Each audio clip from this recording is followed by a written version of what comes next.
안녕하십니까 여러분, 정원석입니다. 오랜만에 책상에 앉아서 영상을 찍고 있는데요. 아,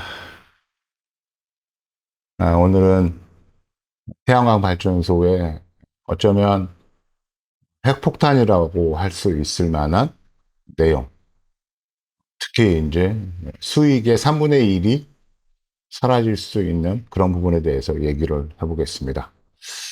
제가 최근에 이 영상을 찍기 전에 주변에 이제 태양광 발전소를 건설해 주거나 아니면 이런 쪽으로 컨설팅을 해주는 이제 나름대로 능력 있는 주변 지인들에게 물어봤습니다. 이 시점에서 S&P만 가지고도 태양광 발전 산업이 가능하겠어?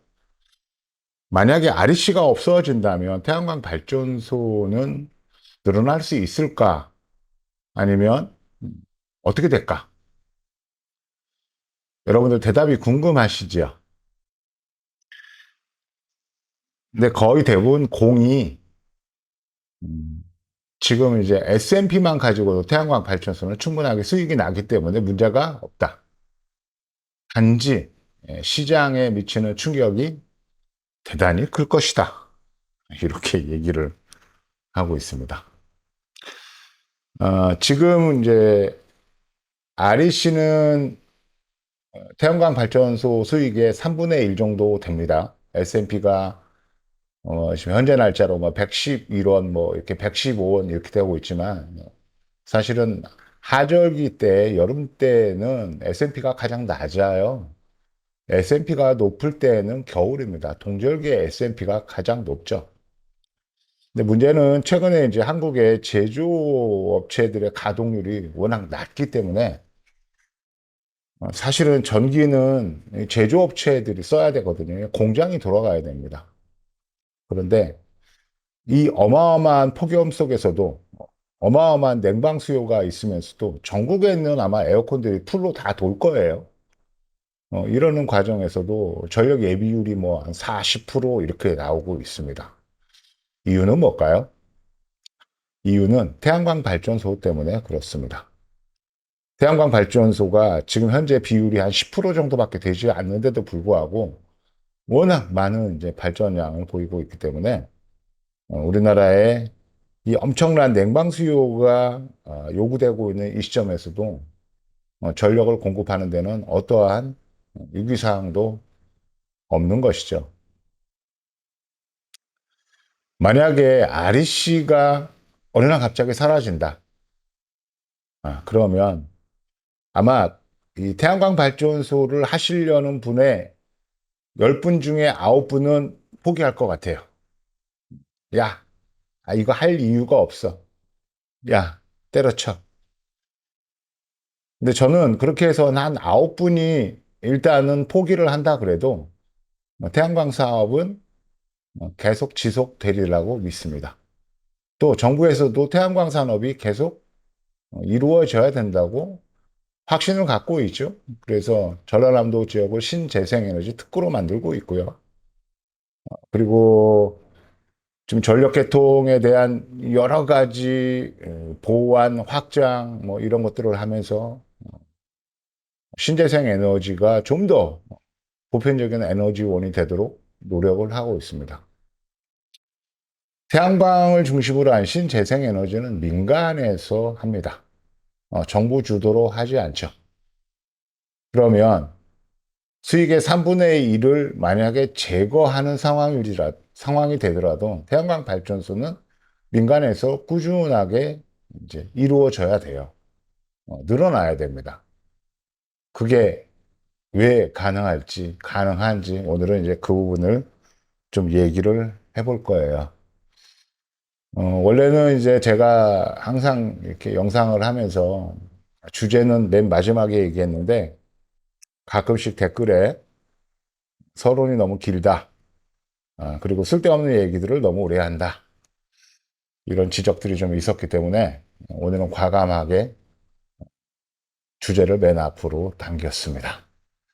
일단은 지금 우리가 이제 주목을 해봐야 되는 건 연말에 열리는 이제 에이펙 정상회담입니다. 여러분들은 관심이 없으시죠? 또 언론에서도 보도하지 않고 있습니다.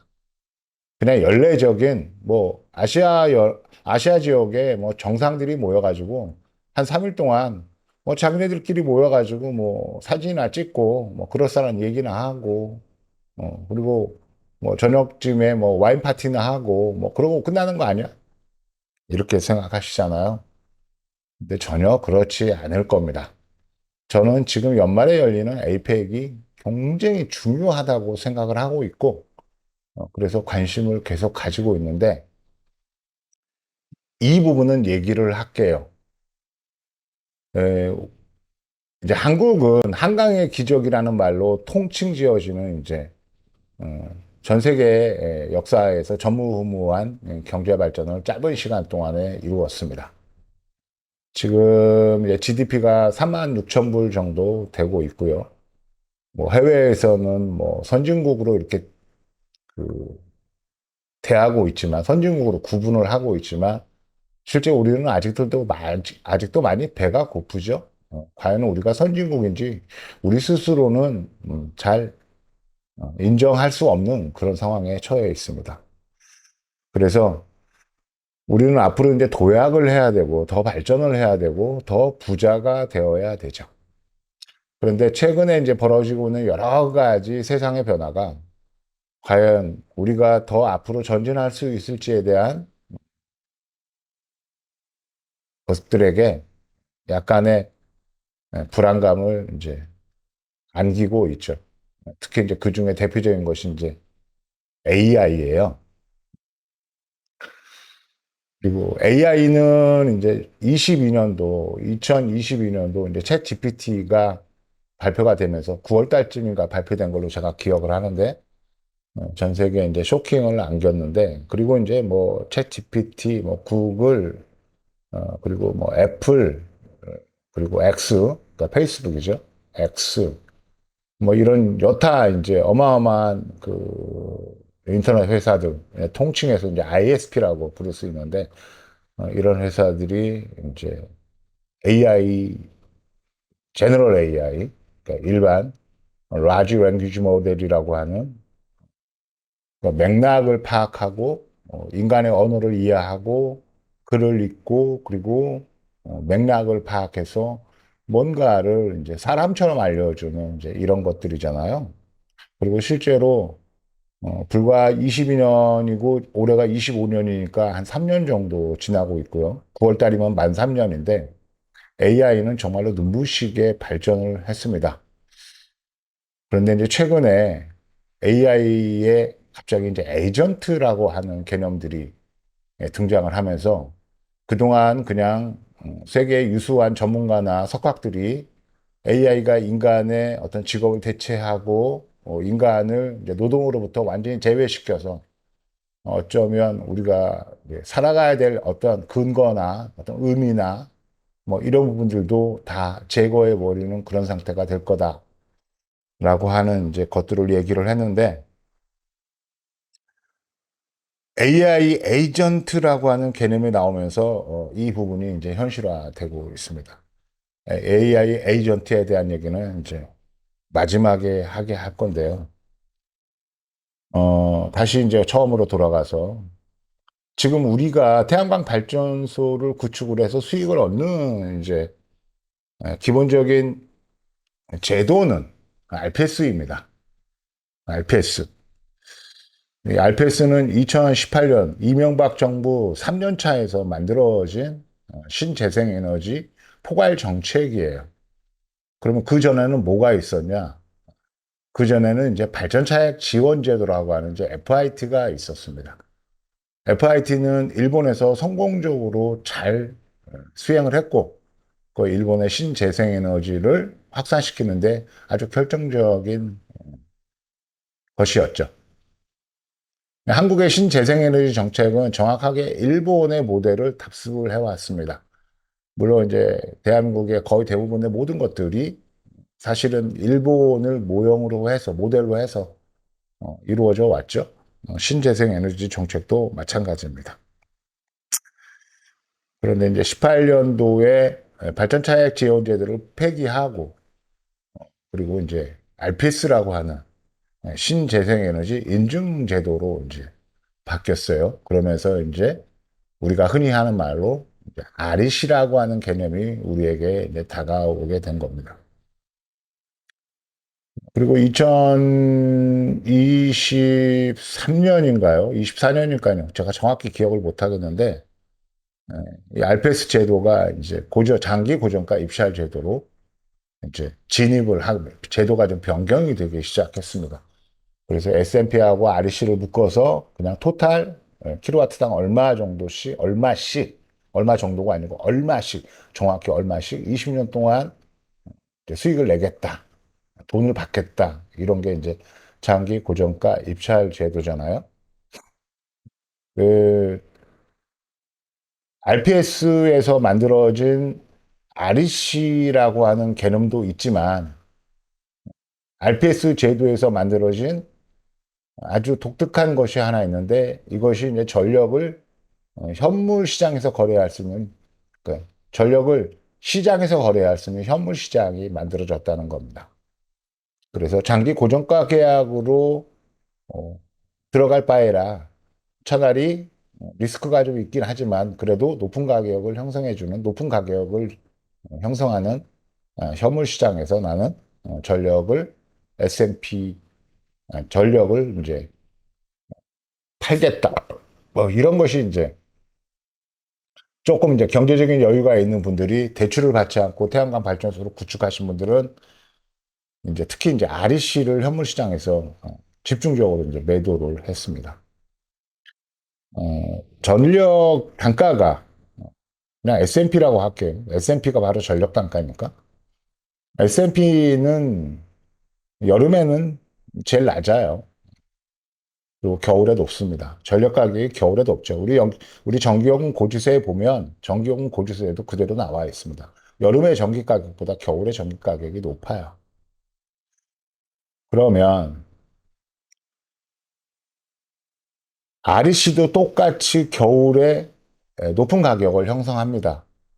그러니까 대출을 받지 않고 자신이 어떻게든 현금을 만들어 가지고 태양광 발전소를 구축했던 사람들은 REC를 모아다가 REC 가격이 높은 겨울에 REC를 이제 매도를 했어요. 그래서 남들보다 많은 수익을 남겼죠. 이 태양광 발전소가 보통 이제 억 단위 이상의 돈이 들어가야 되는 것들이고요.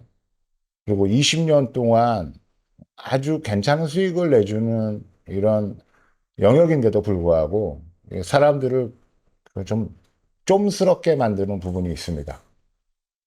왜 이게 무슨 얘기냐 하면 어, 좀뭐 REC 가중치를 좀 더 받든가 아니면은 뭐 탄소 인증 전지판을 사용했을 경우에는 또 킬로와트당 또 얼마씩을 좀 더 받아요. 근데 사실은 그게 이제 큰 액수는 아닙니다. 그런데도 이제 20년 동안이라고 하는 아주 긴 이제 시간 동안 전력을 이제 판매해야 되니까 아주 사소한 금액인데도 20년 동안을 이제 계산을 해보면 금액이 상당히 되거든요. 그러니까 단돈 5원이라도 더 받기 위해서 이제 몸부림을 쳐왔었습니다. 그러면서 사람들이 이제 좀스러워진 거예요. 제가 좀스럽다는 표현 자체가 좀 여러분들이 듣기에는 기분 나쁠지 모르겠습니다만 단돈 5원, 10원이라도 더 받기 위해서 진짜 고군분투하는 모습을 보면서 저는 진짜 그런 생각을 했습니다. 아니, 20년 동안의 수익을 몽창 주는 것도 아니고 매달 쪼개서 주는데 매달 쪼개서 줬을 경우에는 그 금액이 그렇게 크지가 않거든요. 그런데도 불구하고 저렇게 그 5원, 10원, 뭐 15원 뭐 이런 데 연연해서 어쩔 줄 몰라 하는 모습들을 보면서 어떤 생각을 했냐면 주유소의 가격을 경쟁을 시키고 나니까 사람들이 이제 싼 주유소들을 찾아다니기 시작했습니다. 보통 이제 주유할 때 보통 이제 뭐 한 40리터 정도를 주유한다고 쳤을 때 리터당 뭐 차이가 나봤자 보통 뭐 10원 정도 차이가 나는 거잖아요. 주유소별로. 물론 서울의 중심가에 있는 주유소들하고 변두리에 있는 주유소들은 이제 뭐 최대 뭐 100원 정도 차이가 나네요. 그럼 40m를 주유하면은 4,000원 정도가 이제 차이가 나는 건데, 여러분 돈 4,000원이 큰 돈인가요? 막말로 얘기해서 담배 한 갑도 못 사요. 햄버거도 못 사 먹습니다. 뭐 그냥 그럴싸한 커피숍에 가면은 커피 한 잔쯤 되죠. 그런데 그 4,000원 때문에 사람들이 주유소를 찾아다녀요. 저는 이해할 수 없는 모습입니다. 저는. 그냥 저는 그냥 보통 다니면서 뭐 기름이 좀 넣어야 된다고 하는 상황이 있을 때 일단 주유소에 들어가 가지고요. 아, 내 느낌보다도 좀 비싸네? 그러면은 뭐 원래 이제 주유하는 양보다 한 절반 정도 넣고요. 뭐 그런 대로 괜찮네. 그러면은 그냥 그 넣으려고 하는 양만큼 금액으로 이제 주유를 해요. 그러면 시간도 절약이 되고요. 왜 그런 생각을 하느냐면 갑자기 이제 아, 내가 뭐 4천 원짜리밖에 되지 않나? 아, 내 가치가 나한테 주어진 시간, 기회가 이렇게 싸구려였어.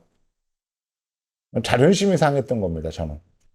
그래서 이제 주의를 그렇게 하는데, 이 태양광 발전업도 뭐, 뭐 REC 가중치, 그 다음에 뭐 탄소 등급제 뭐 이런 걸로 인해 가지고 아주 교묘하게 사람들을 아주 치사스럽게 낚아왔어요. 그래서 저는 이제까지 제가 수없이 많은 상담을 했습니다만 저한테 뭐 등급을 어떻게 하면은 전 대답을 안 해요. 대답을 안 합니다. 저는 거기까지는 생각하고 싶지 않아. 저는 뭐만 생각하느냐면 태양광을 구축하는 구축비와 그리고 일반적인 수입을 비교해서 수익률이 얼마가 되는지만 확인을 합니다. 물론 한 4, 5년 전에는 좀 그런 것들이 좀 하기가 어려웠어요. 왜냐면 태양광 설치 가격이 워낙 비쌌으니까. 근데 뭐 재작년부터 추락하기 시작한 태양광 설치 가격이 이제는 뭐 킬로와트당 소용량 같은 경우는 100만 원이잖아요. 하지만 뭐 100kW급을 넘어가게 되면 그때부터로 킬로와트당 시장에서 85만 원, 90만 원이면 태양광을 다 설치할 수 있어요. 그러니까 100kW 태양광 발전소를 만드는데 순수 발전소를 구축하는 비용이 8,500만 원 아니면 9천만 원이면 태양광 일단 발전소는 다 구축을 해요. 물론 이제 그 이외에 뭐 발전소 허가를 대행하는 비용, 그리고 이제 개발 계획에 따르는 여러 가지 토목 공사, 그다음에 설계비 이런 것들은 당연히 별개죠. 왜? 이거는 태양광 발전소마다 다 천차만별이에요. 그렇죠? 뭐 토목 설계 비용이야 부지 면적당 내지는 필지당 가격이 뭐 일률적으로 정한다 치지만 실제로 토목 공사는 금액이 다 다르거든요. 그러니까 사실은 제 스타일은 토목은 제가 관여를 하지 않습니다. 그 다음에, 자, 개통을 연결하는 비용이에요. 개통을 연결하는 비용이 뭐 얼마 전까지만 해도 박근혜 정부에서 시행했던 1메가 이하 무제한 접속 이 정책이 이제 흔들리고 나서 한전에서 개통 연계에 대한 별도의 설비 비용들을 요구하고 있잖아요. 그러니까 이것도 사실은 정상적으로 접수를 해서 한전의 설계가 끝난 다음에 한전에서 계산한 대로 청구서를 봐야 돼요. 물론 어느 정도 어바우트로 예측은 가능해. 하지만 건건이마다 다 달라요. 그거를 제가 무당도 아니고요. 어떻게 예상을 합니까? 물론 굳이 물어보면 대충 뭐 이런 정도 상황에서는 뭐 어느 정도까지는 일단 비용이 발생될 수 있습니다라고 그렇게 코멘트는 해주는데 저는 이제 그 부분도 저희 쪽에서 핸들링을 하지 않습니다. 물론 전혀 손을 대지는 않죠. 각종 절차나 서류나 뭐 이런 것들은 저희가 합니다만 실제로 뭐 돈을 지급하고 하는 문제는 저희 쪽에서는 관여하지 않아요. 뭐 그런다고 치더라도 100kW 발전소 하나 짓는데 뭐 한 8,500 정도가 순수 설비가 구축하는 비용이고 여기에 뭐 인허가 그다음에 개발행위 그리고 각종 뭐 구조 검토 그리고 정기 감리 뭐 이런 부분까지 친다 그러면 그게 한 500 정도는 있어야 된다고 저는 생각하거든요. 그러면 이제 9천만 원입니다. 여기에 이제 토목이 이제 붙어야 되는 거잖아요. 근데 토목은 이게 100kW 기준으로 해서 1,000만 원으로 끝날지 아니면 이보다 더 많이 들어갈지 사실은 쉽게 예상이 잘 안 돼요. 그래도 뭐 그냥 대충 얼추 계산해서 한 1,500 정도 들어갈 거라고 예상하면 그럼 이제 1억 500입니다. 1억 500에 이제 한전의 개통 연계 비용이 있죠. 100kW 같으면은 일단 기본적인 부담금이 1,300만 원 정도 돼요. 1,300만 원. 그런데 실제로 그 개통을 연결하기 위한 이제 연계 설비 비용이 이제 한전으로부터 청구가 되는 부분들은 뭐 그게 이제 얼마가 나올지 잘 가늠이 안 됩니다. 재수 없으면은 뭐 100kW짜리, 100kW짜리 태양광 발전소의 개통 연계하는 설비 비용이 뭐 한 3, 4천도 나올 수 있어요.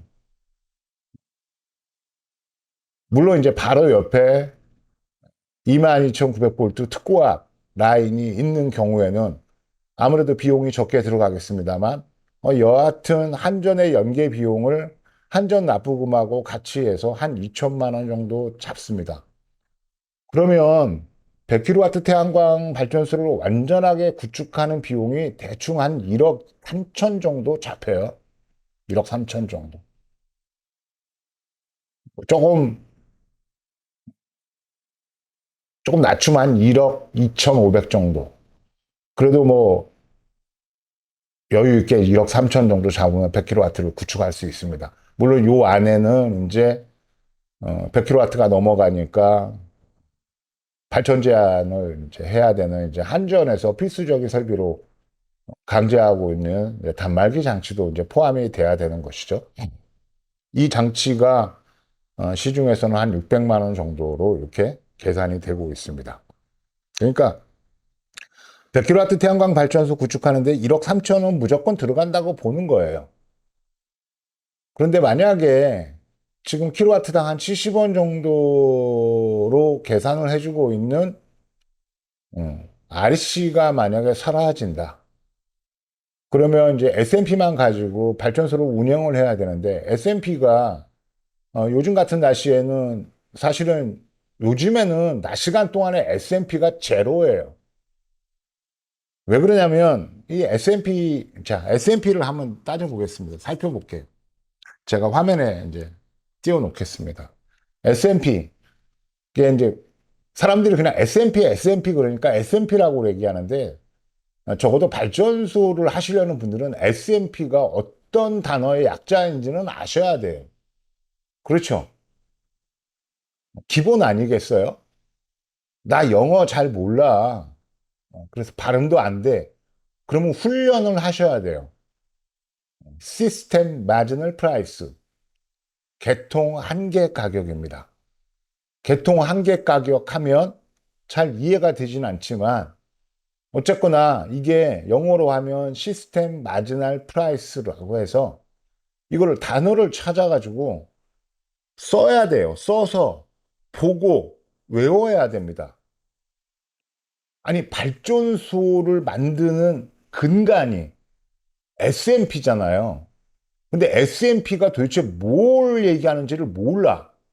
그냥 한전에서 주는 돈이래, 전기 가격이래. 이렇게 하면서 사업을 한대요. 웃기지 않아요? 웃기지 않습니까? 그냥 제가 이런 사람들을 너무 많이 보기 때문에 별로 그렇게 제가 상담을 할 때 별로 이렇게 친절하게 상담을 잘 안 해요. 이게 태양광 발전소를 하려고 구체적인 어느 정도 계획까지 세워갖고 뭐 오시는 분들이 S&P가 뭔지, REC가 무엇의 약자인지, RPS는 도대체 뭔지, 아니, 최소한 개념 정도는 머릿속에다가 완전히 집어넣고 와야 되는 거잖아요. 제가 너무 가혹한 얘기를 하는 건가요? 그래, 너 잘났으니까 네 똥 굵다. 이렇게 얘기할 건가요? 마치 어떤 식이냐면, 뭐 설렁탕 집을 하는데, 옆집에 설렁탕 가게가 손님이 인산일을 이루어갖고 잘 되고 있고, 자기가 판단했을 때는 설렁탕 집이 하나 더 생겨도 큰 문제 없을 것 같으니까, 야, 설렁탕 집을 하나 차려봐야지. 그래 놓고 나서 설렁탕이 도대체 어떻게 끓여지는지, 거기에 들어가는 뭐 갈비나 뭐 이런 것들이 단가가 얼마인지, 어디에서 어느 유통 구조를 통해 갖고 들여와야 되는 건지, 내가 직접 저거를 주방에서 요리를 해야 되는 건지, 괜찮은 주방장을 들여야 되는 건지, 뭐 그런 것도 전혀 모르고 그냥 설렁탕 가게 하면 야, 한 달에 뭐 한 2천만 원 정도는 벌 수 있겠어. 옆집을 보니까. 이렇게 하고 설렁탕 가게를 차리면 그게 설렁탕 가게를 차리는 겁니까? 아니면 망하자고 작정을 하는 겁니까? 근데 실제로 태양광 발전소를 하겠다는 사람들이 기본적으로 거의 대부분은 그래요. 자, 이 개통 한계 가격, 시스템 마지널 프라이스, S&P는 옆에다 띄워 드릴게요. 그러면 S&P는 어떻게 결정이 되느냐? 우리 사회에는 전기를 생산하는 발전원들이 많죠. 가장 이제 우선시 되는 게 가장 많은 비율을 차지하고는 이제 석탄 발전소, 석탄 화력 발전소가 있습니다. 약 한 26% 정도 비율을 갖고 있어요, 국내에. 굉장히 많아요, 아직도. 그 다음에가 원자력 발전소가 있죠. 원자력 발전소 대충 설비 비중으로 한 22% 정도 됩니다. 그리고 이제 그 다음에는 뭐예요? 그 다음에는 이제 화력 발전소들이 있죠. 복합 화력 발전소, LNG 발전소입니다. 그리고 이제 여러분들이 하시고 싶은 신재생 에너지 발전소, 태양광이나 풍력 같은 발전원이 있는 거예요. 그런데 S&P는 어떻게 결정이 되느냐? S&P는 자, 발전소가 어떤 순서대로 가동을 하느냐면 일단 원자력 발전소는 24시간 어떤 상황에서도 항상 가동을 하고 있어요. 아주 특별한 일이 없는 한 간발이라고 그러죠. 출력을 줄이는 거. 간발을 원자력 발전소는 하지 않습니다. 그리고 사실은 원자력 발전소는 간발 자체가 원래 안 돼요. 간발을 하면 안 돼. 여러 가지 위험이 굉장히 커져요. 원자력 발전소는 그냥 항상 발전한다고 보면 돼요. 똑같은 전기를. 그리고 그 다음에 발전하는 순서가 석탄 발전소예요. 그 다음에 석탄 발전소까지 가동을 했는데도 전력 수요를 못 맞춰. 그러면 어떻게 돼요? 그러면 이제 가스 발전소가 이제 돌아가야 돼요. 가스를 태워야 됩니다. 자, 이 가스를 태울 때에는 그러면 되게 비싸겠죠. 전력이 모자라는 상태에서 발전소가 가동이 돼야 되니까 생산 단가가 높을 거 아니에요. 전기를 생산하는 생산 단가가. 자, 그 시점이 바로 S&P입니다. 그래서 S&P는 가장 비싼 발전원이 가동했을 때의 발전 단가예요. 이거를 1시간 단위로 발전소하고 전기를 구입하는 도매상이죠. 중간 유통회사가 한전이죠. 한전에서 대충 1시간 전에, 야, 1시간 이후에는 전기가 얼마 정도 필요할 거야. 전력 수요가 얼마 정도로 예측이 돼. 하고 각자 제시를 합니다. 발전소들이 굉장히 많잖아요. 남동발전, 뭐 서해 당진화력부터 시작해서 엄청나게 많은 발전소들이 있지 않습니까? 그 발전소들이 1시간 전에, 1시간 이후에, 아, 전기 필요한 전기량이 얼마가 일 건지를 예측해서 내요. 그리고 각자, 내가 생각했을 때는 이 정도 수요량의 전력량이 필요할 거니까 이 정도쯤에는 나는 킬로와트당 얼마 정도를 받아야 되겠어라 하고 가격도 같이 제시합니다. 그런데 실제로 그 1시간 전에 제시했던 그 수요량과 전력 수요량과 가격이 누구는 맞고 누구는 틀릴 거 아니에요. 그런데 정확하게 맞는 지점, 그걸 맞게 제출한 발전소가 있을 거 아닙니까? 그러면 그것이 바로 S&P가 되는 거예요. S&P는 그런 식으로 정해집니다. 그런데 최근에 이제 낮 시간대는 S&P가 제로예요. 왜? 태양광이 워낙 발전을 많이 하니까 가스 발전소가 돌아갈 일이 없어요. 가스 발전소가 돌아가야 S&P가 설정이 됩니다. 그러니까 가끔 신문에서 보면은 방송에서 보면 S&P가 제로니 뭐 이런 얘기가 나오잖아요. 물론 S&P는 평균을 냅니다. 일평균 내고요. 하루의 평균도 내고 일주일 평균도 내고 월간 평균도 내죠. 그렇게 해서 이제 우리는 이제 보통 태양광 발전소가 한 달에 한 번 S&P를 정산을 받잖아요. 그러니까 평균으로 정산을 받는 겁니다.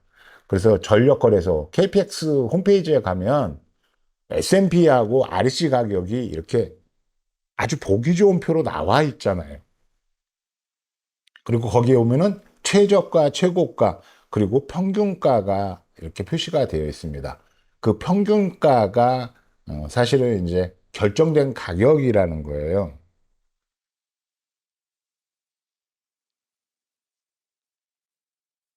자, 이런 상황입니다. 그러면 이제 REC를 한 살펴볼게요. 아까 얘기했듯이 REC는 2018년 이명박 정부 3년 차에서 그동안 태양광 발전소의 주수입원으로 어떤 게 있었냐면 정말로 국민의 세금으로 보존을 해줬어요. 그게 뭐냐면 이제 발전차액 지원 제도라는 겁니다. 왜? 태양광 발전소는 설비비가 비싸기 때문에 전력을 생산하는 비용이 비싸야지만이 태양광 발전소가 이제 운영이 되거든요. 그러니까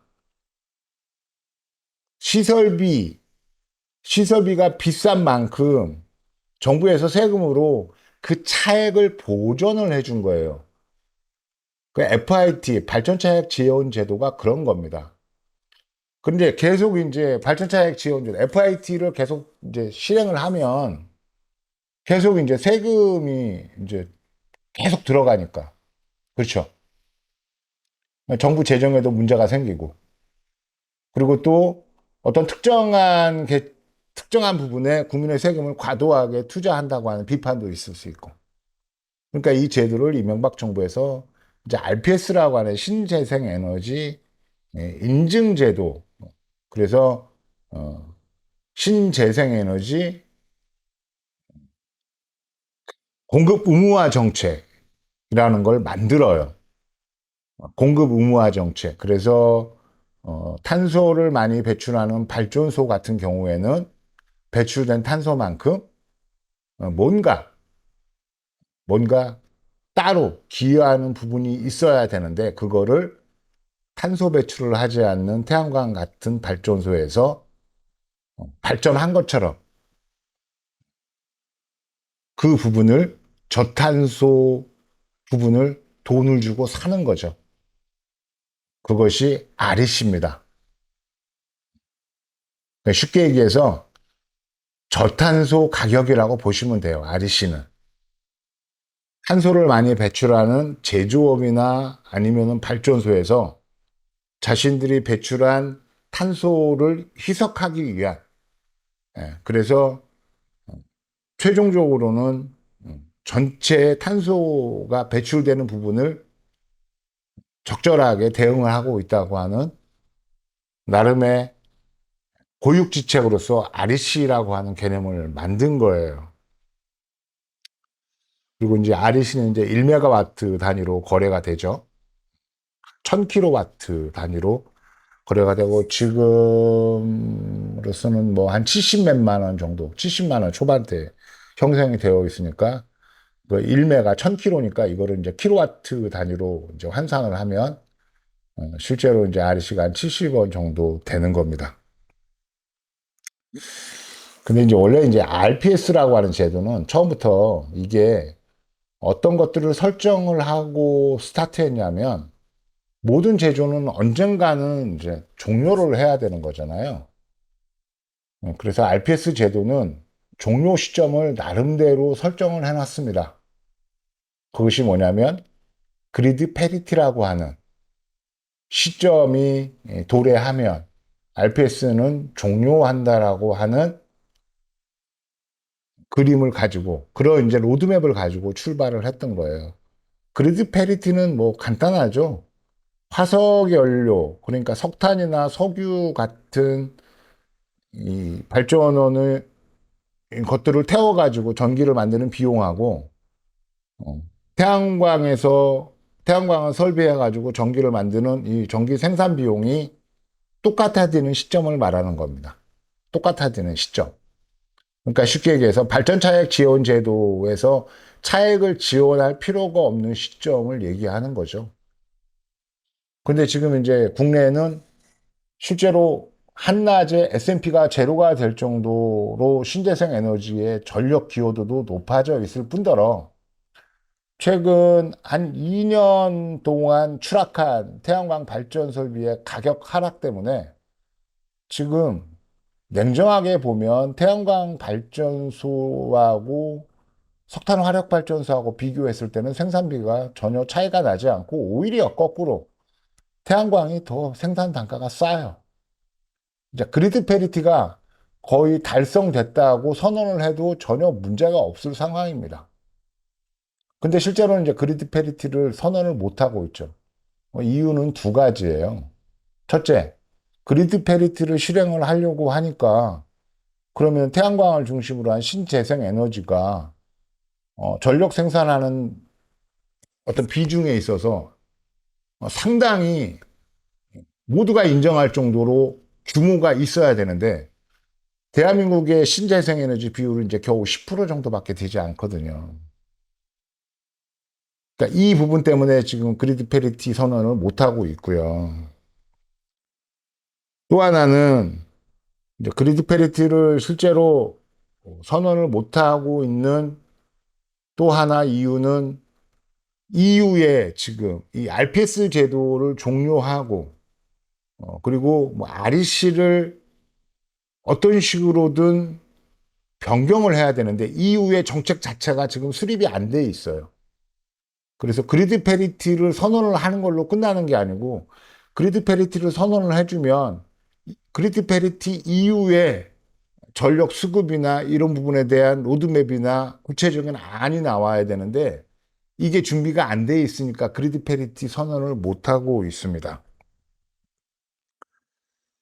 그러니까 가끔 이제 전화하셔서 묻는 분들 중에 REC가 이제 없어지느냐 이렇게 여쭤보시는 분들이 계시는데 뭐 REC는 없어지진 않을 거예요.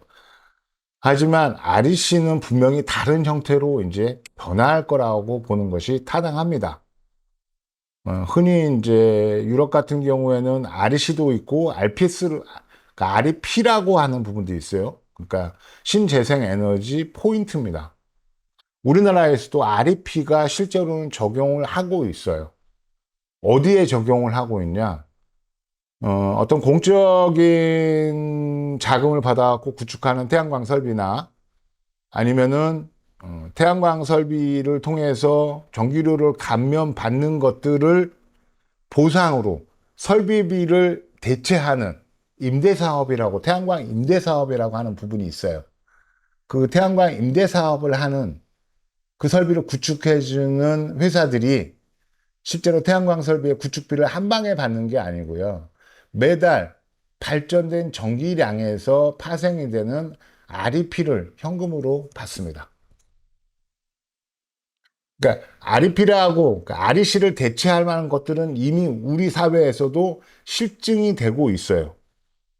그런데 문제는 뭐냐면 현행 REC하고 REP는 똑같은 양인데도 불구하고 똑같은 킬로와트 단위인데도 불구하고 가격이 딱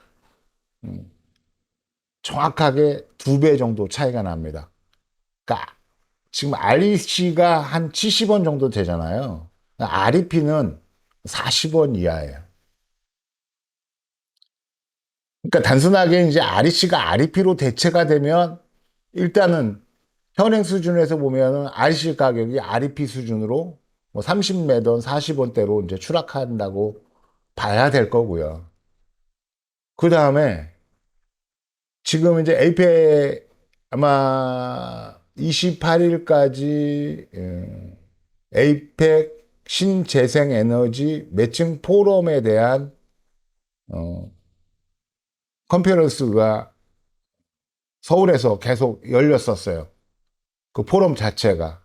그리고 28일까지였는데 그 포럼에서 어떤 것들이 결정이 됐고 뭐 결정이라기보다 어떤 것들이 의논이 됐고 어떤 식으로든 이렇게 얘기들이 모아졌는지에 대해서는 확인할 방법이 없습니다. 언론에서 취재들을 안 하거나 아니면 언론에서 관심이 없던가 뭐 그러니까 저도 알 방법이 없는 거죠.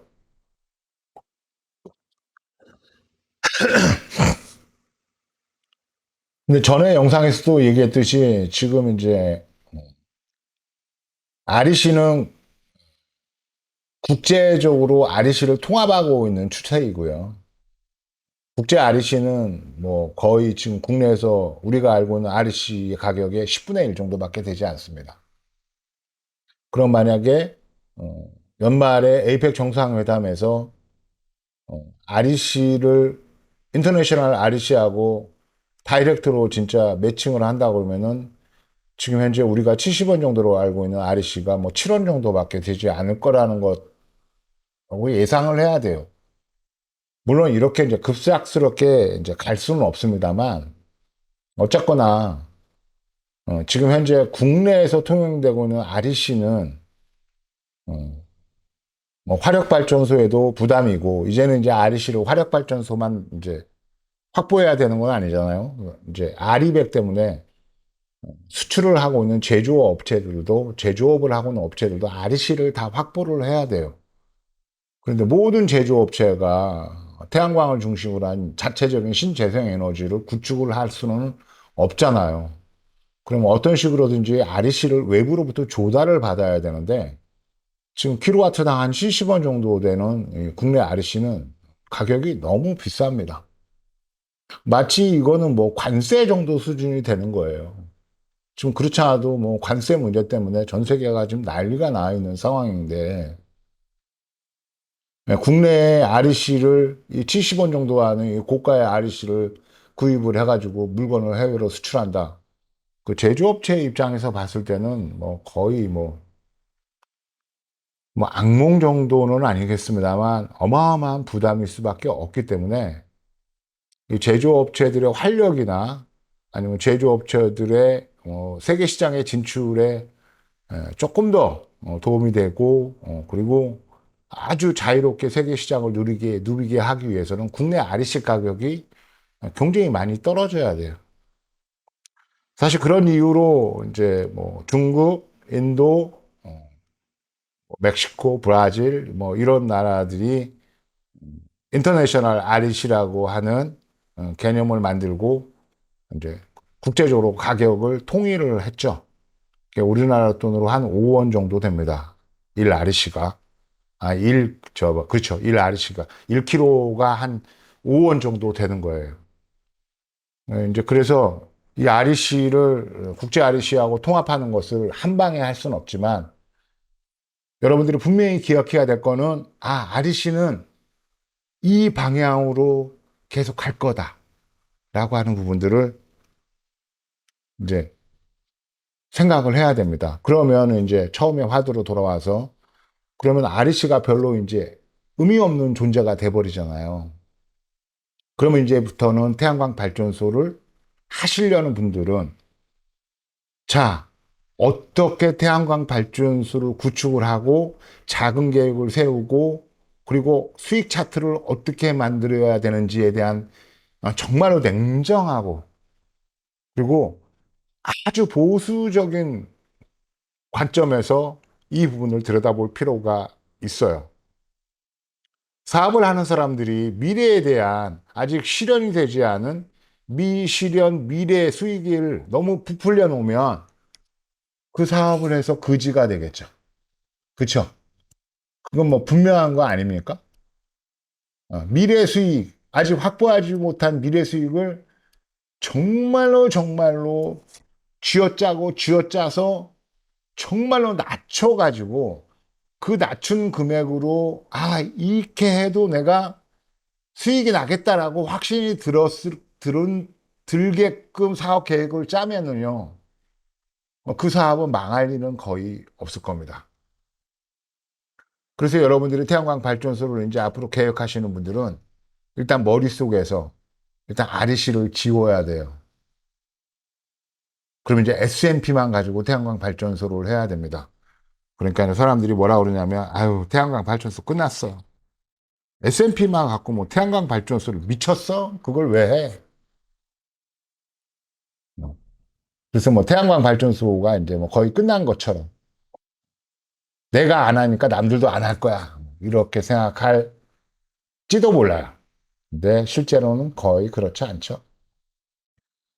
어, 아마 내년부터 각 지역에 이제 막 어마어마한 발전소들이 많이 생길 거예요.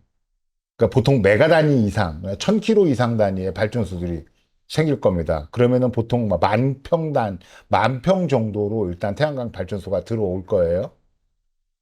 그것들이 뭐 개인이 하거나 어떤 단체가 하는 게 아니고요. 그것이 속칭 말해서 햇빛 발전소라고 하는 개념으로 확산이 됩니다. 지금 현재 이제 햇빛 발전소가 일단은 농진청에서 주로 이제 드라이브를 걸고 열심히 하고 있고요. 뭐 자금도 아마 그렇게 해서 확보를 해서 일단 가닥을 잡는 것 같은데 원래 태양광 발전소는 이제 산업부에서 주관하는 게 맞아요.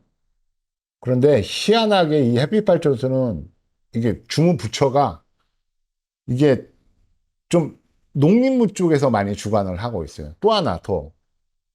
근데 내년부터 또 이제 많이 늘어나게 될 이제 영유형 태양광 발전소 사실은 농림부 쪽에서 주관을 할 수밖에 없는 상황이에요. 농지를 전용해서 써야 되니까. 그러니까 사실은 이제 정부에서는 앞으로 벌어지게 될 태양광 발전소를 과연 어느 부처에서 주로 전담할 거냐의 문제, 그러니까 교통정리 문제가 지금 필요한데 그것들이 정리가 되고 있지 않으니까 근 10년 영농형 태양광 발전소가 언젠가는 확산이 될 거고 만약에 그렇다 그러면은 내 논이나 내 밭에도 영농형 태양광 발전소를 하겠다고 기다리는 수없이 많은 사람들이 이제는 뭐 거의 뭐 지쳐가는 수준이 됐는데도 불구하고 왜 이렇게 정책들이 빨리빨리 실행이 안 되냐면 이게 주관하는 부처가 결정이 안 돼 있기 때문에 그런 거거든요. 근데 이제 새 정부가 이것들을 이제 빨리빨리 정리를 할 거고요. 대충 예상을 해본다면 영농형 태양광 발전소 같은 경우에는 수명을 한 30년 정도로 잡아줄 확률이 높아요. 지금 현행 태양광 발전소는 20년이잖아요. 그러면 이제 영농형 태양광을 만약에 30년 정도로 잡아주면 기존의 다른 부지에 설치되는 태양광 발전소 수명도 늘어날 가능성이 많습니다. 자, 햇빛 발전소는 뭐냐면, 뭐 여러분 최근에 이제 그런 뉴스 접하셨을 건데, 공공의 성격을 갖고 있는 발전소예요. 그러니까 마을 사람들 내지는 지역 사람들이 전체가 다 참여를 해서, 어, 나름대로 발전소를 통해서 생활비도 조달을 받고, 여러 가지 복지에 관련된 경제적인 부분도 같이 마을 사람들이 꾸려가는 형태의 발전소예요. 그런데 이 발전소는 기본적으로 거의 메가급들입니다. 거의 10,000평 정도 수준에서 부지가 필요하죠. 그러니까 일반 사람들이 기껏 해봤자 뭐 100km, 200km, 300km 이렇게 태양광 발전소를 구축하는 거하고는 개념이 달라요. 근데 더 문제가 뭐냐면 이 영농형, 이 햇빛 발전소 같은 경우에는 실제로 그 발전 매전에서 수익을 내는 그 기본적인 재무제표를 일반 태양광 발전소의 50% 정도 수준으로 짜고 있습니다. 그러니까 통상 우리가 이제 1메가 정도 발전소를 하게 되면 매달 한 2천만 원 정도 수익을 예상할 수 있거든요. 그런데 이 용융형 태양, 이 햇빛 발전소 같은 경우에는 1메가 정도 했는데 1년 수익을 1억을 잡고 있어요. 그럼 매달 1천만 원도 안 되는 수익을 잡고 있는 거예요. 그러니까 1년에 1억을 벌어서 5천만 원은 정부에서 이제 그 정부에서 보증을 해가지고 각종 금융기관에서 뭐 1.75% 정도의 저리의 자금을 이제 융자를 해주잖아요. 그거를 이제 5천만 원 가지고 그걸 상환을 하고 나머지 5천만 원 가지고 이제 주민들이 자체적으로 자기네들이 원하는 대로 이제 마을이나 아니면 지역사회를 위해서 뭐 냉정하게는 그냥 액면가 그대로 해서 n분의 1 넣어갖고 쪼개 가져도 되는 거고 아니면은 지역 내에 뭐 장학 사업을 하거나 아니면 지역 내에 뭐 새로 아이가 태어났으면 그 아이들이 있는 집을 적극적으로 지원하거나 뭐 이런 방향으로 이제 가고 있는 거예요. 그러니까 일반적으로 그냥 내가 돈을 얼마 정도 투자해가지고 태양광 발전소를 나의 어떤 이기심을 충족하는 방향으로 하려고 하는 이 부분과 지금 이제 한 1년 정도 지나면 우리 주변에서 막 확산돼 가는 태양광의 발전소의 성격 자체가 상당히 많이 이제 차이가 나게 되는 겁니다. 이 얘기를 극단적으로 얘기하면 앞으로 태양광 발전소는 수익을 최종 목적으로 해서 하기가 굉장히 어렵다는 얘기하고 똑같아요. 그리고 또 하나.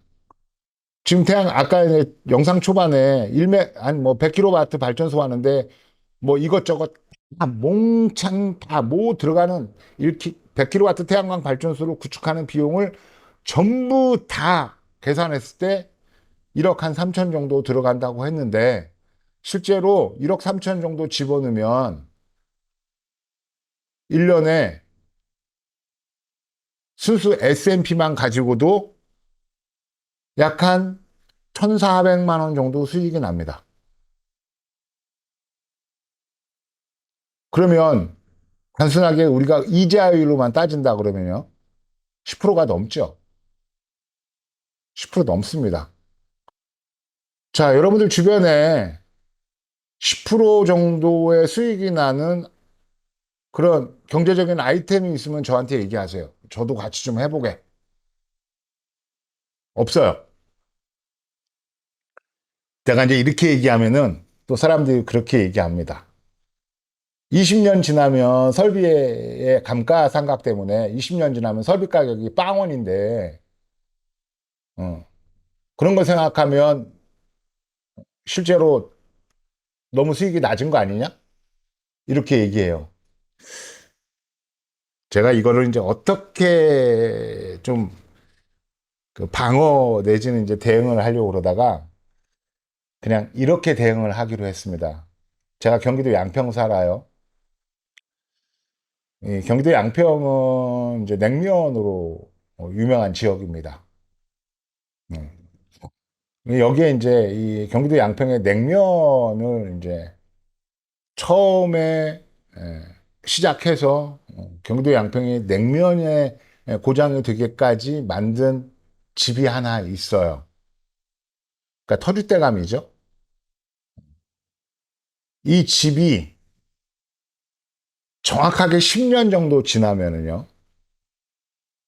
약 3억 원 정도를 들여서 리노베이션 합니다. 장사가 잘 되든 안 되든 간에 정확히 10년 지나면 매장을 다 뜯어내고요. 새로 매장을 재구축합니다. 이유는 딱 하나밖에 없습니다.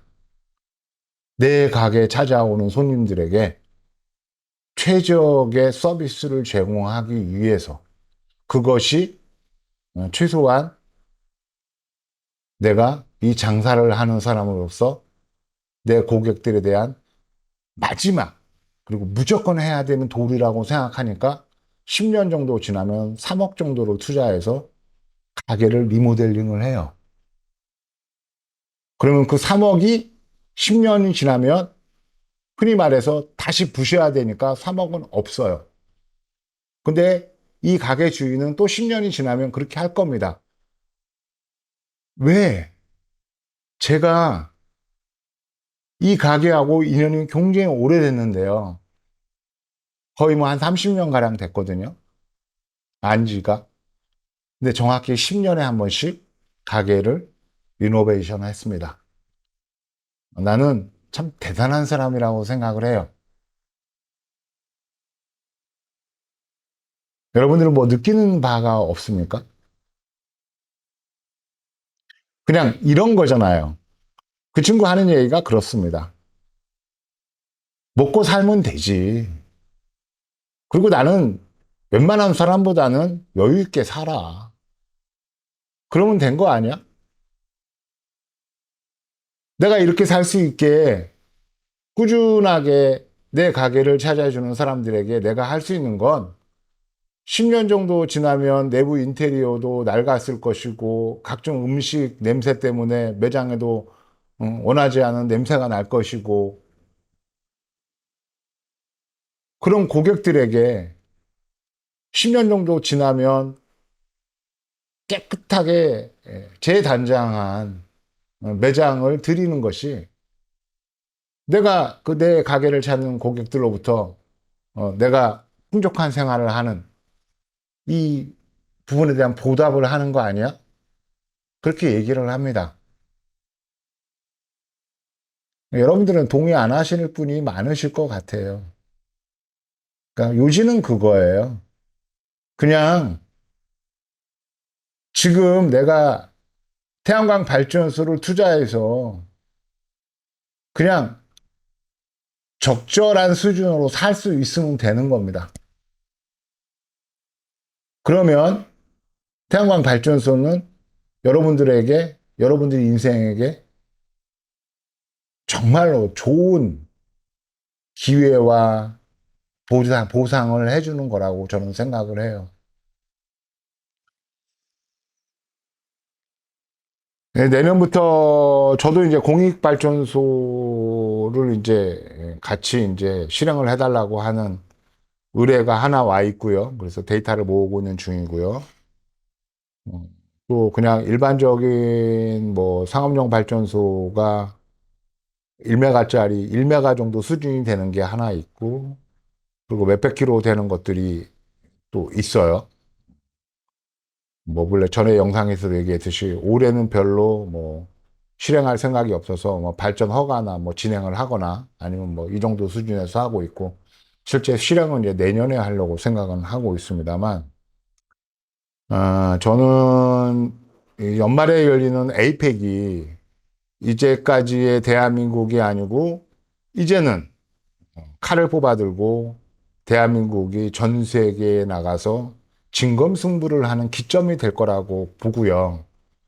우리가 에이펙을 기점으로 해서 진검승부를 해서 만약에 패한다면 대한민국은 여러분들이 잘 아는 것처럼 중진국의 함정으로 빠지게 될 거고 어쩌면 일본의 잃어버린 30년 같은 그런 어마어마한 후퇴의 시간을 가질 거라고 저는 생각이 들어요. 네. 이번에 에이펙은 정말로 중요합니다.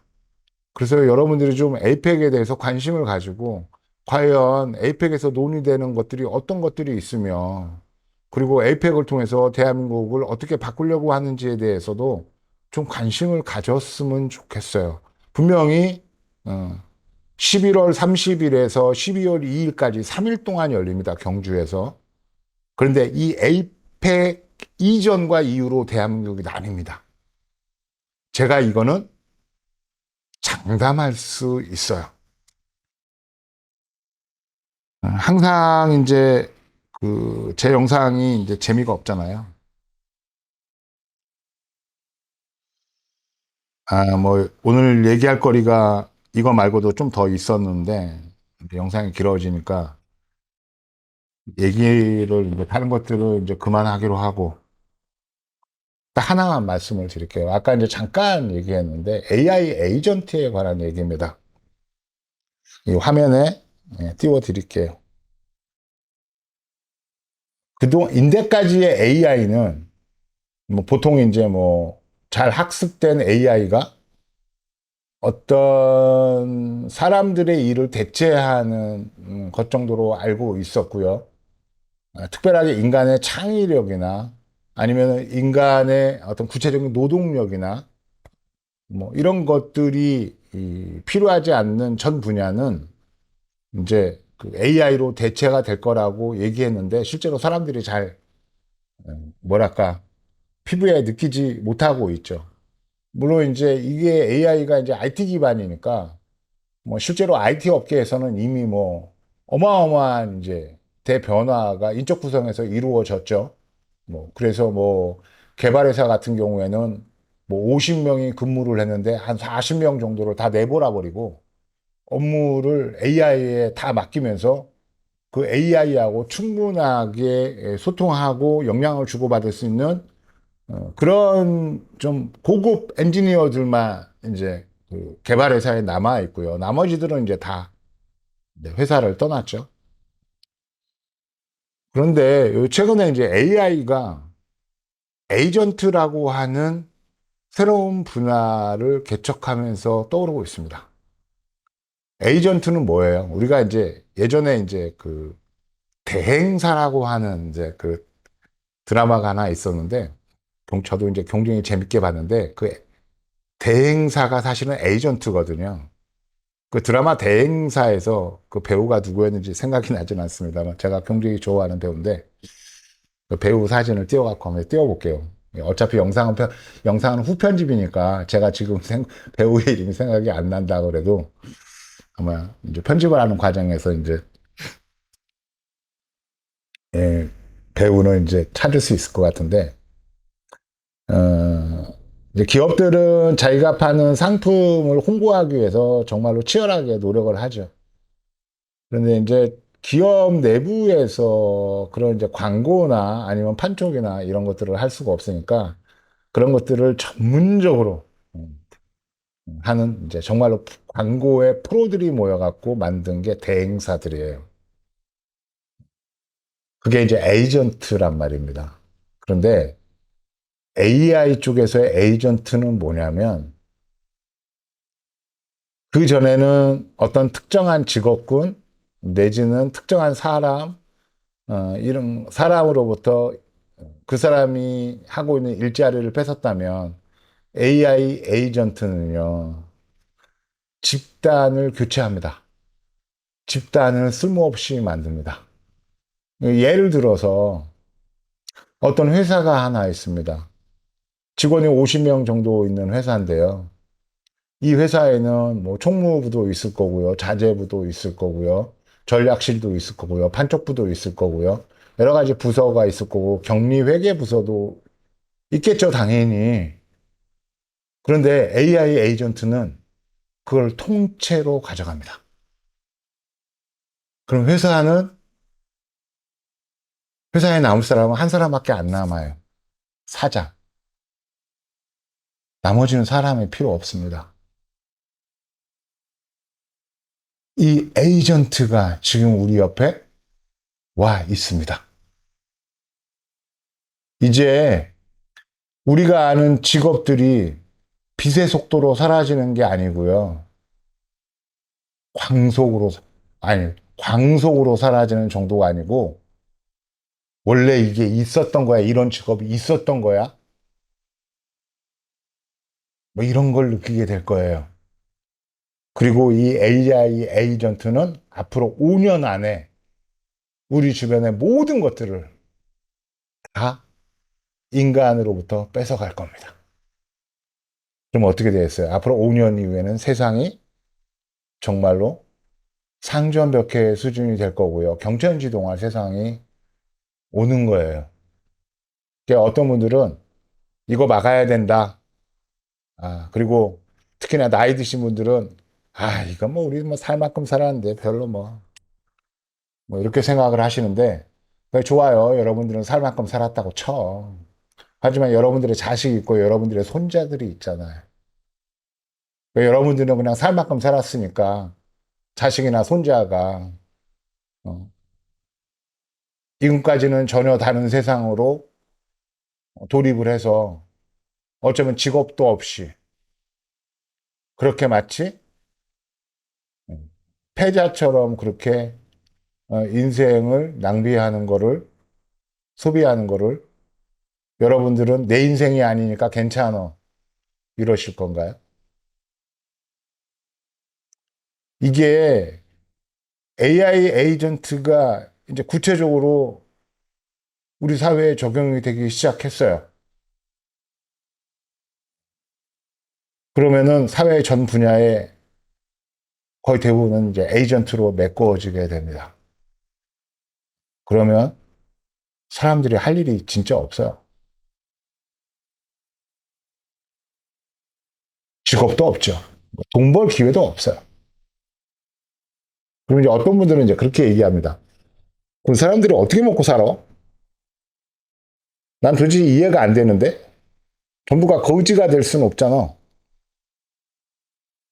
물론 이제 이후의 세상은 어떻게 될지는 잘 모르겠지만, 적어도 많은 학자들이 이후의 세상에 대해서 언급한 내용들이 많이 있습니다. 그러니까 그런 부분들은 이제 따로 제가 앞으로는 이제 태양광뿐만이 아니고 뭐 기타 여러 가지 부분도 많이 좀 다뤄보고 싶어서 이런데 관련된 얘기들도 이제 좀 하긴 할 건데 일단은 지금부터 이제 AI 에이전트가 우리 옆으로 와서 우리를 대체합니다. 정확히 5년 뒤면 세상은 어마어마하게 변할 거고요. 그리고 거의 대부분 사람들은 소득이 없는 삶을 살게 될 거예요. 그런데 비록 S&P만 받는다고 치더라도 나는 태양광 발전소에서 나한테 소정의 수익을 남겨주고 있어. 그리고 S&P밖에 안 되지만 어쨌거나 S&P는 지속적으로 가격이 오를 거야. 왜? 앞으로 5년 정도 지나면 전기 사용량이 지금의 2배 정도로 늘어요. 그러니까 전기값은 당연히 오르겠죠? 그럼 태양광 발전소에서 REC가 아예 없어지고 S&P만 남는다 그래도 S&P는 현실적으로 계속 올라갈 거예요. 그러면 남들은 수익이 하나도 없는데도 불구하고 나는 그래도 매달 나한테 오는 수익이 있어. 그래서 지금 이제 살짝 하는 얘기지만 요즘 이제 태양광 발전소 중에 이제 뭐 조그만 주택이나 아니면 조그만 공간에다가 뭐 100kW 이하 소용량 발전소로 구축을 해서 이렇게 운영하시는 분들이 발전소를 구축하고 난 다음에 맞닥뜨리는 전혀 예상하지 못했던 부분들이 뭐냐면 이게 사업자를 내야 되니까 발전 사업자를 내야 되니까 갑자기 의료보험 국민연금이라고 하는 이제 이 사회보장성 내지는 이제 복지 쪽에 내가 감당해야 될 부분들의 비용이 이제 순식간에 늘어납니다. 특히 이제 주택에 한 20km 정도밖에 안 되는 조그만 설비이고 한 달에 기껏 해봤자 뭐 한 30만 원 정도밖에 안 나오는 이 설비인데도 불구하고 그래서 연간 소득이 기껏 해봤자 뭐 한 400만 원 이하인데도 불구하고 사업자가 있기 때문에 의료보험도 올라가고요. 국민연금도 올라가야 되고 모든 것들을 이제 다 높게 내야 되거든요. 그래서 음, 이참에 이참에 이 부분들 그래서 100km 이하 내가 생각해서 한 60km 이하면 좋겠어요. 60km 이하는 내지는 이제 50km 이하는 우리가 보통 이제 상행위를 할 때 우리가 상업 활동을 할 때 뭐 법인 사업자가 있고 그리고 이제 일반 사업자가 있고 그리고 이제 아주 소규모 이제 그 영유 활동을 벌이시는 뭐 장사를 하시는 분들이 쓰는 이제 간이 과세 사업자가 있잖아요. 그래서 태양광도 50kW 이하의 조그만 발전소들은 마치 간이과세 사업자 같은 발전 사업자를 별도로 만들어서 이 조그만 수익 때문에 국민연금이나 여러 가지 세금이나 이런 부분에서 불이익을 받도록 하지 않는 이런 좀 촘촘한 제도가 필요할 거라고 생각이 듭니다. 이 영상이 너무 재미없어서 여러분들이 얼마나 보실지 모르겠어요. 하지만 이제 앞으로 태양광을 하시게 되면 REC가 없어질 거라고 예상을 하고 사업 계획서를 짜십시오. 그래야 됩니다. 그리고 뭐 설비가 20년 지나면 강가 상각으로 해갖고 제로가 되는데 이런 생각하지 마세요. 그건 정말로 도둑놈 심보입니다. 그러니까 쉽게 얘기해서 장사를 하는데 10년, 20년 똑같은 인테리어, 똑같은 매장 분위기를 가지고 20년, 30년 동안 울고 먹겠다는 거잖아요. 그 가게 20년, 30년 동안 장사가 될까요? 당연히 안 될 거예요. 그러면 적어도 제 친구처럼 10년에 한 번씩 투자가 일어나야 되는데 태양광도 어쨌거나 10년 정도 지나면 뭐 인버터를 중심으로 해서 대규모 투자가 한번 일어나야 되고요. 그리고 최종적으로 20년 정도 지나면 다시 한번 투자가 일어나야 됩니다. 이거는 태양광에서만 적용되는 논리가 아니에요. 모든 산업 영역 전반에 다 적용이 됩니다. 만약에 이런 것들이 마음에 안 들면 하지 마세요. 여러분들이 태양광 발전소 안 해도요, 내년부터 영농형부터 시작해서 햇빛 발전소 같은 것들이 전국적으로 어마무시하게 늘어날 거예요. 그리고 어쨌거나 정부에서도 이제 관리상의 어려움 때문에 뭐 100kg, 200kg, 소용량 300kg 같은 것들, 이런 조그만 용량의 발전소들은 사실은 늘어나지 않기를 바래요. 이게 팩트예요. 물론, 응? 자본주의 사회이고 자유가 보장이 되니까 내가 나름대로 돈을 투자해서 이 분야에서 소정의 수익을 내겠다고 하는 부분은 국가에서 막을 수는 없지만 정책적으로 드러내진 않지만 소규모 태양광 발전사는 앞으로 늘리지 않겠다는 게 정부의 방침이니까 이런 모든 변화들이 사실은 그 방향으로 가고 있는 거예요. 그러니까 여러분들이 태양광 발전소를 하시려면 좀 겸손한 자세로 태양광 발전소를 대해야 되고요. 수익 부분도 내가 등급 이상의 뭐 2등급 이상의 전지판을 사가지고 REC에 뭐 등급을 좀 늦게 받아갖고 10원이라도 킬로와트당 10원이라도 더 비싸게 팔아서 나는 얼마를 더 벌 거야. 이런 너무도 그 소인배 같은 그런 마인드는 버리세요. 그냥 순수 S&P만 갖고도 태양광 발전소는 적어도 10% 정도 수익은 내줍니다. 그러면 되는 거잖아요. 그 정도에서 만족을 해야지. 무슨, 하긴 뭐, 제가 이런 얘기까지 하면 뭐한데, 가끔씩 이제 80이 넘으시는 분들이 저한테 전화를 해서 태양광 발전소를 하고 싶어 하세요. 내가 유튜브에서 공식으로 처음은 얘기하는 것 같은데, 그러면 제가 이제 그런 80이 넘으신 분들이 태양광 발전소를 하겠다고 하시는 분들이 오시면, 제가 그냥 대번에 그럽니다. 아주 불친절하게요. 아니, 어르신 인생은 무슨 뭐 저주받은 인생입니까? 80이 넘어서도 돈 버는 거에 전전긍긍해야 되는 인생이라면 여러분, 어르신 인생을 한번 되돌아보세요. 어르신 인생이 좀 불쌍해 보이지 않아요? 80 정도 됐으면 그동안 이룬 거 가지고 좀 즐기고 또 가능하면 주변에 베풀고 그렇게 사는 인생을 꾸려야지. 80이 넘었는데도 저놈의 땅을 가지고 태양광 발전소를 구축을 해서 수익을 얼마를 내고 죽을 때까지 돈을 벌다 가는 인생. 저 80 넘으신 분들 저한테 상담 오면은요, 100%이 얘기를 들어요. 내 어르신 인생 불쌍합니다라고 얘기합니다. 생각을 접으세요. 인생을 즐기세요.